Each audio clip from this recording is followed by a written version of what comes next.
Mummy ఏం చేస్తున్నావు? ఇగో ఇటు రైస్ పెట్టి రైస్ వండుతున్నా, ఇటు ఎగ్గు అదేంటంటే పచ్చకూర అంటారు, కల్లెకూర అంటారు, ఏ కూర అంటుంటే ఆ కూర, కానీ ఎందుకంటే ఇది పచ్చకూర, తోటకూర అంటారు, పచ్చకూర అంటారు. ఇక ఎగ్ వేసి ఈ రకంగా చేసిన నేత్ర ఛానల్ ఉంటుంది. ఈ మొత్తం ప్రాసెస్ సింపుల్ ప్రాసెస్, కమ్మతనంలో మనము ఈ టేస్ట్ల దగ్గం, మనం దగ్గం. ఇక కమ్మన పిల్లలకు కూడా ఆకుకూరలు తినని పిల్లలకు ఇట్లాంటి పెట్టుది పెడితే వాళ్ళు ఎగ్ అనుకొని తినేస్తారు.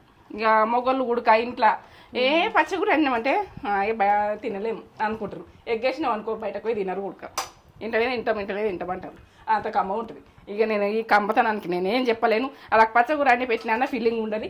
మనం టేస్ట్ చేస్తూ ఫుడ్ తగ్గేదే లేదు, ఇదానికి తగ్గద్దు. సింపుల్ షార్ట్ కట్ నడవండి. ఇది ఎన్ని రకాలు వేసుకొని ఆకుకూరలు వేసుకొని వండుకోవన్నా అన్ని రకాలు ఉడికేసుకోవచ్చు. ఏ ఆకుకూర తినకపోతే అలా అయితే ఎగ్గు కొట్టదు కంప్లీట్.